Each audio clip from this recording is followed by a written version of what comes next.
Hello learners, welcome to the session on regulatory mechanisms in industrial relations.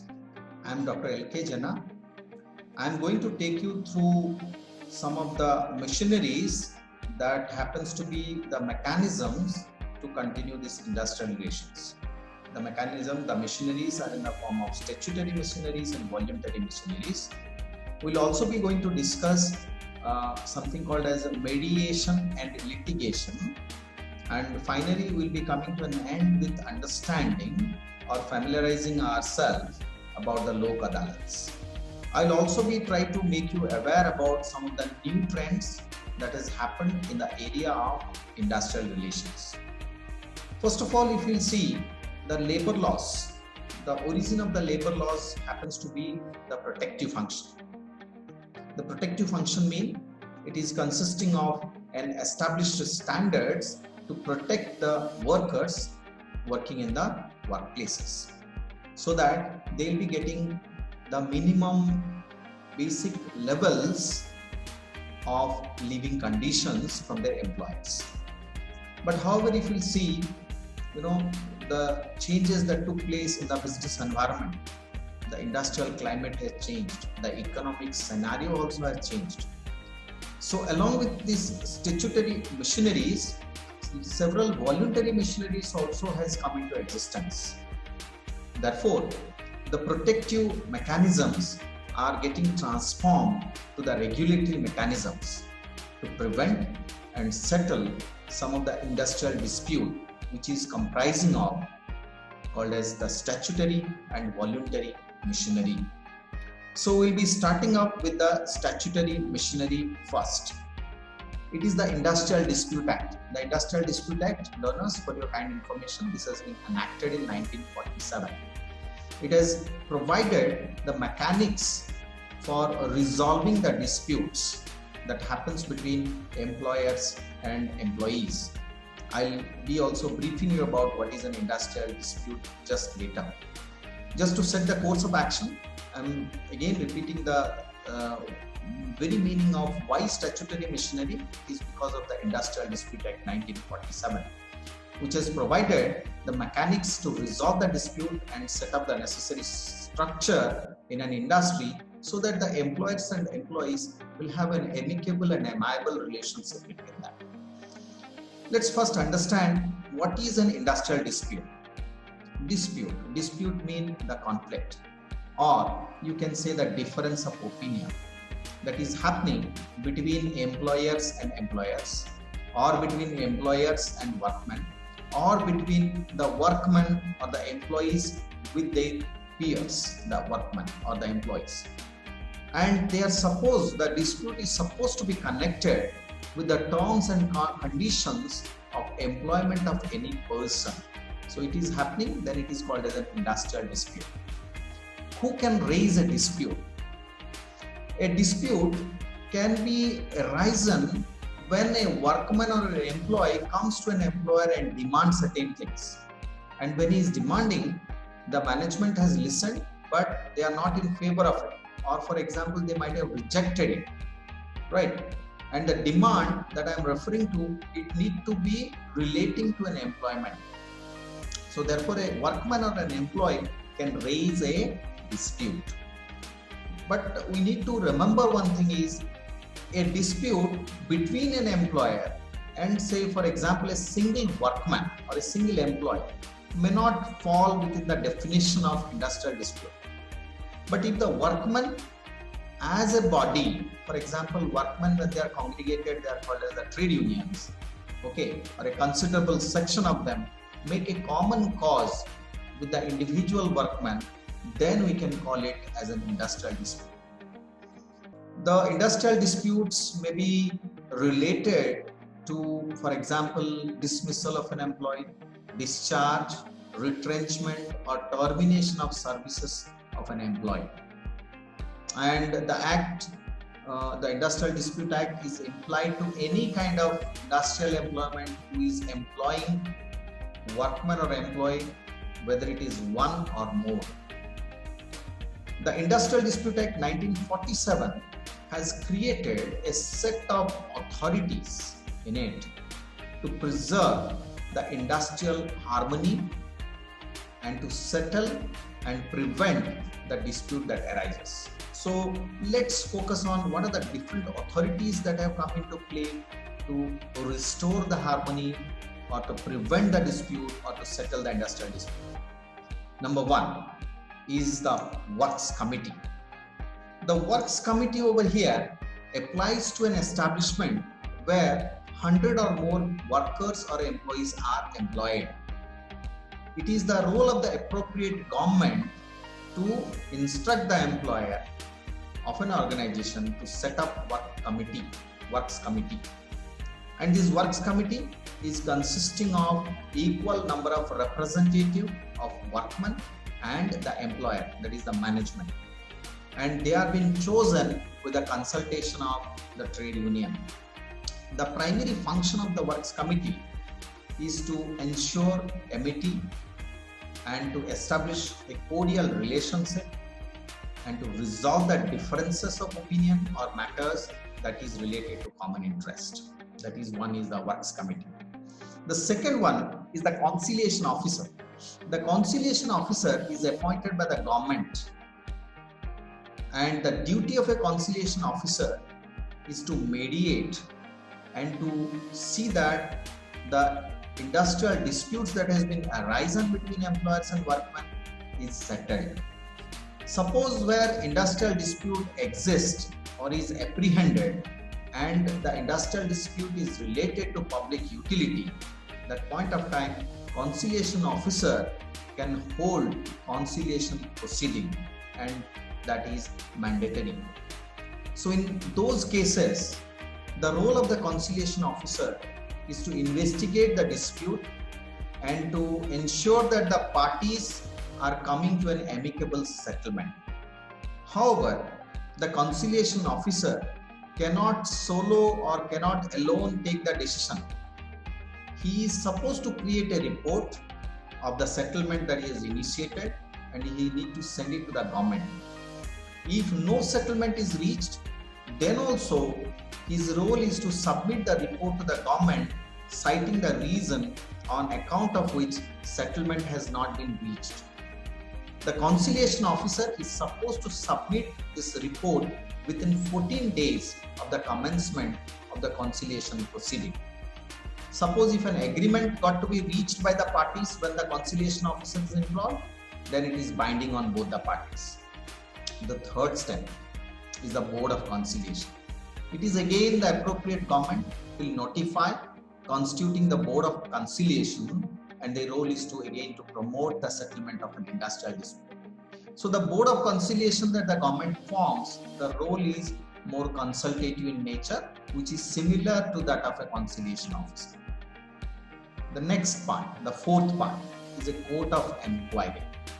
The government, the appropriate government, may constitute a court of inquiry to understand the matters that is connected with an industrial dispute. Suppose in case of a Board of Conciliation, the object over here is to promote the settlement of an industrial dispute. But when the Court of Inquiry is formed, the object is to inquire and to reveal the reason or the cause of an industrial dispute. So that was the fourth step. The fifth one is the voluntary arbitration. Voluntary arbitration, the very meaning is called as a voluntary method to resolve the dispute what it is not been settled by the negotiating parties. Here actually both the parties, that is the employer and workman, are willing to reach to an arbitrator of their choice and they can submit to his decisions. Arbitrators over here, they are named by the parties in the written agreement. But the number of arbitrators, they can be one or more. The legal sanction to this mode of settlement of industrial dispute on voluntary arbitration was made in the Amendment of Industrial Dispute Act 1956. The sixth step is called as an adjudication. This is a very important step, learners.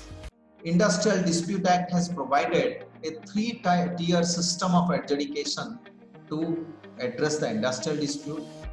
The case either may be referred by the government to the court when they are in receipt of the failure report from the conciliation officer or directly from any party. Labor Court and Industrial Tribunal gets to be formed by the state government for adjudication, while the central government can form the national tribunal.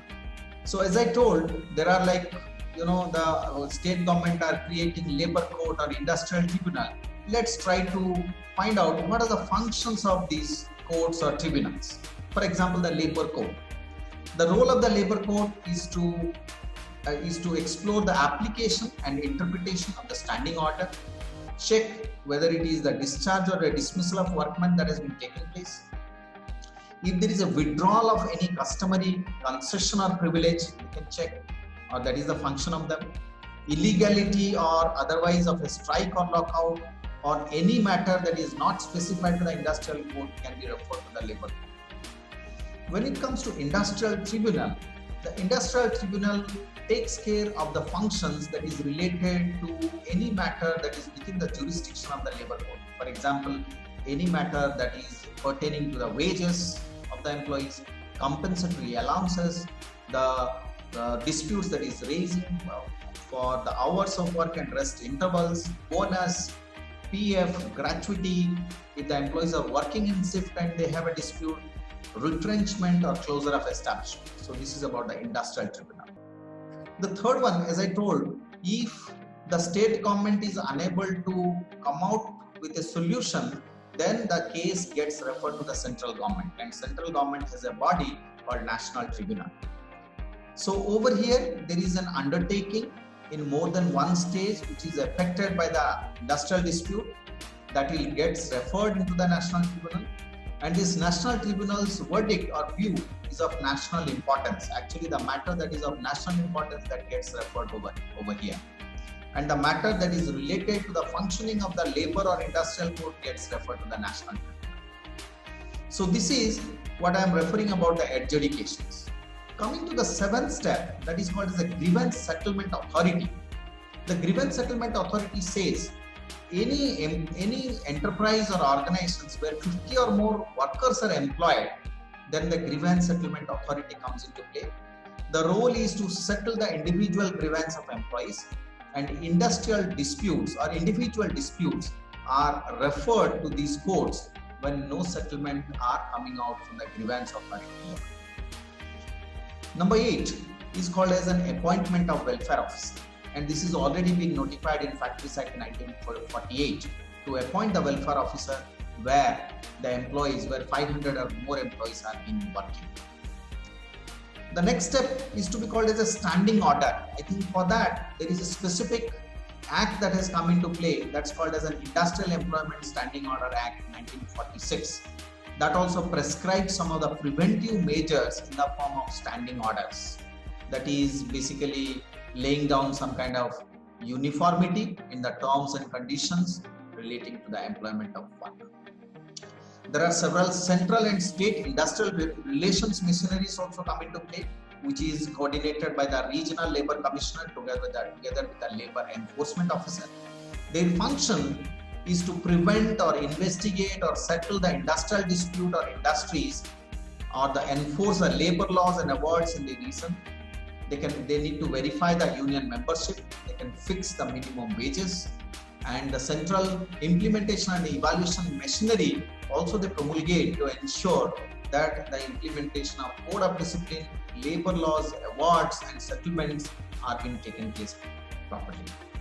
So over here, if you'll see what I have spoken about, it is I have spoken about something called as the 10 different machineries.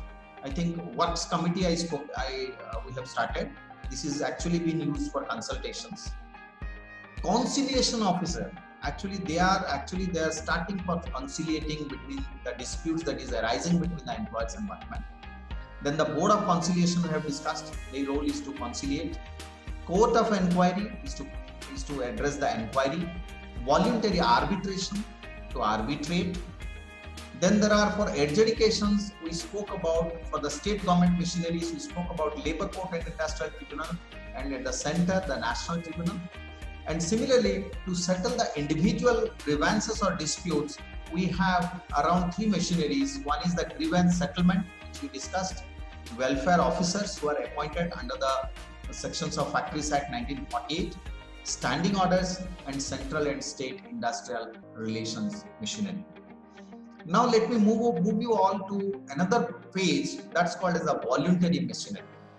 The voluntary machinery basically settles the industrial dispute, and it is based on the code of discipline that was announced in 1958. It was actually been constituted by the then Labour Minister Sri G.L. Nanda in the 16th Labour Conference. So let's talk about what are the different voluntary machineries that is available. One is called as a code of discipline. This code of discipline has come into play in 1958. The code of discipline reflects a set of policy that the government need to build up to create an industrial democracy, but it should come up in a voluntary basis. Because the code of discipline is based on the philosophy of Mahatma Gandhi, who spoke extensively about industrial relations, because he was propounding to preserve the industrial peace with the help of employers and employees. And this code of discipline, as I told, it is a voluntary commitment, moral commitment you can say, and it is not having any kind of legal document as such. This code of discipline was framed and introduced by a tripartite body in 1958, which I told you. And some of the main elements of the codes are the two parties agree to utilize the existing machinery for the settlement of industrial disputes. It is also been told the code need to prescribe that the parties are not going to resort to any kind of strike and lockout. The parties need to accept that the dispute that is not settled mutually can be referred for voluntary arbitration. The code also specifies the criteria for the recognition of the trade union. I think in Trade Union Act also it has been referred. The code of discipline refers the same thing over here. And that creates an obligation of an employer to recognize the majority union in an establishment or an industry. The two parties, that is the employers and employees, should not resort to any kind of unfair labor practices. There is also an industrial truce resolution that has come into play in 1962. So that also happens to be, a kind of resolution mechanism or the dispute resolution mechanism to speed up the dispute processes, which is less costly, and the industrial truce resolution also strives its best to end with a win-win solution between employers and employees. The next one is called as a code of conduct. This code of conduct also came in the same year, that is called as 1958. The four trade unions, those are called INTUC, AITUC, HMS and UTUC.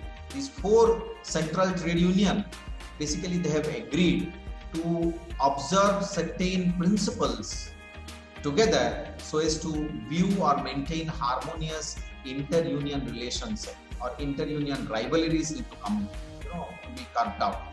So that is the reason the code of conduct was being enforced. Another voluntary machinery is called as a tripartite body. There are different tripartite bodies that has come into existence, like Indian Labour Conference, Standing Labour Conference, Industrial Committee, Tripartite Committee, and International Labour Organization Conventions. There are also the central government employees. They used to form joint consultative machineries. I think till today, the collective bargaining processes are encouraged, which happens to be a very important part of industrial relations.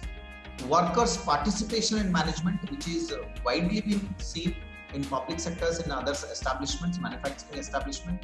This was introduced to form shop council and plant councils. So this is all about what we have discussed is the voluntary machineries. Now let's move on to another phase that's called as the mediation and litigation. We can see mediation, which is very much inbound to our own Indian culture. But litigation, this has come from the colonial masters, and it is something called as a top-down model. So let's talk about, first of all, what are the advantages of mediation? Because there are several limitations that has come into the play for litigation. So let me start with what is a mediation. Mediation is a method of dispute resolution, and it has many advantages in situations where human emotions are involved. It is said mediation is a little cheap and quick in resolution of disputes. But to make mediation successful, the role of the mediator is to normalize the strained relationship between the disputing parties.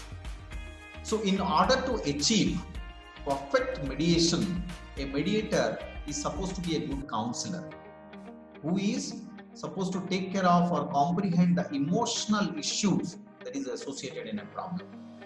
In the process of helping the parties give vent to their emotions, all the minor differences that culminates in the dispute are also being addressed.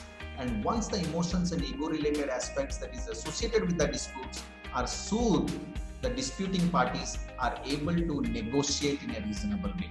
Therefore, mediation is a very important mechanism or as an informal process where the mediator, who is a neutral third party, assists in the disputing parties in the pursuit of organization and finding a solution to the dispute.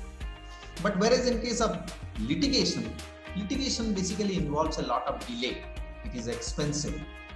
It is quite an adversary method. This is one which gives the parties and their lawyers actually a great deal of control over the way in which the facts are collected and presented. So therefore, the litigation is considered as a limitations, whereas mediation is invited, and there are tremendous amount of advantages associated. Let us discuss something called as Lok Adalat. What is a Lok Adalat? Lok Adalat is a product of judicial activism and is a recent phenomenon. I think Lok Adalat literally means people's court, which I mentioned in the slide. This literally meaning is misleading because of the court action. Because court is popularly understood to be a place where disputes are resolved through decisions made by a judicial authority. However, Lok Adalat means mass mediation of dispute. Lok Adalat involves assembling of people or persons having disputes in the presence of experienced conciliators, and the conciliators over there persuades the disputing parties to find amicable settlement for the disputes. Let's talk about a bit about development of Lok Adalats, and before that let me tell you that a conciliator over here in Lok Adalat mediates and persuades the parties to reach a settlement. The concept of Lok Adalat actually was developed to revive and institutionalize the mediation process. If we visit the different labor legislations, we can find that the Legal Service Authorities Act 1987 is the one which has institutionalized the organizing of the Lok Adalats. So though it was enacted in 1987, but the act around some 9 to 10 years it took to come into effect. So precisely in 1996 it has come into effect. Over here, prior to its operationalizations, Lok Adalat was used to be organized by the Committee for Implementation of Legal Aid Schemes, that is called as CILAS. The settlement reached in Lok Adalats are organized by CILAS, and they are not having any legal sanctity per se. So to confer the legal sanctity on them, these settlements would be sent back to the court and tribunal from where they were got to be referred to the Lok Adalat. So the court and tribunal would convert the settlement reached in a Lok Adalat to a compromise judgment, and such compromise judgment become enforceable by the court and tribunal. So therefore over here the settlement that is reached in Lok Adalat is supposed to fulfill the requirements of a contract, and the conciliator in a Lok Adalat over here is guided by the principle of fairness, justice and equity. Suppose say Lok Adalat, what is the role? What it is the role to conduct in terms of mediation?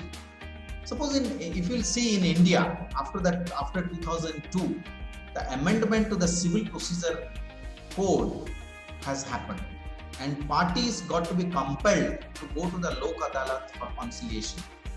Because if we refer to Industrial Dispute Act 1947, I told you about that conciliation is compulsory.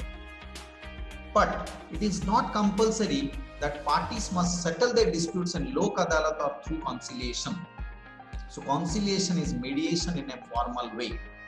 So though there is a voluntariness in settling the disputes in Lok Adalats, the parties will not be able to take Lok Adalats lightly. There is a lot of seriousness that was built into the functions of Lok Adalat. The Lok Adalat proceedings are supposed to be guided by the principles of justice, as I told, the equity, fair play, and different other legal principles. If we see the Lok Adalat and Industrial Dispute Act 1947, the Lok Adalat is similar to the conciliation in the Industrial Dispute Act 1947. Only when the conciliation fails, the appropriate government refers the dispute for adjudications. But some of the state governments have made some kind of amendments to allow the termination of disputes to go for adjudications before labor court directly. So when there is conciliation facility available under the ID Act, why we are talking about Lok Adalats then for resolution of industrial disputes, which is again conciliation? It is because the need for Lok Adalats in industrial dispute, in spite of conciliations being available under the ID Act, is because of the emotional quotient of human behavior. The Lok Adalat can act as a face saver for the parties to reach a compromise because they are taking care of the emotional quotients in the human behavior. So Lok Adalat settlements are out of the tribunal settlement. While promoting a settlement at Lok Adalat, they are required to follow the principles which I told, the justice, equity and fair play. And this was been the industrial disputes that is settled at the Lok Adalat, it can be straight away converted into an award because section 33C of the Industrial Dispute Act is a powerful mechanism for enforcement of award settlement. Section 29 of the Industrial Dispute Act provides for punishment for breach of any term of any settlement or award. The schedule that is defined in Industrial Dispute Act called unfair labor practice considers the failure to implement an award, settlement or agreement as an unfair labor practice which is punishable under section 25U of Industrial Dispute Act. So at present, if you will see, in the recent times, Lok Adalats are now catching. Though it is attempted throughout the country, but you may find some of the states like Punjab and Haryana, there are many cases that is being referred to Lok Adalat. You can see in states like Odisha and all also, there were Lok Adalats available. So in this particular session, we have discussed about the statutory and different voluntary mechanisms to settle the standards for protecting and furthering the employment conditions and working conditions of workers. We have discussed about what are the facets that actually foster industrial relations, and we have also discussed the social security mechanisms interwoven into it. We have also made a point on understanding about the development of mediating mechanisms that is in the form of Lok Adalat to understand the regulatory mechanisms in industrial relations. Thank you so much.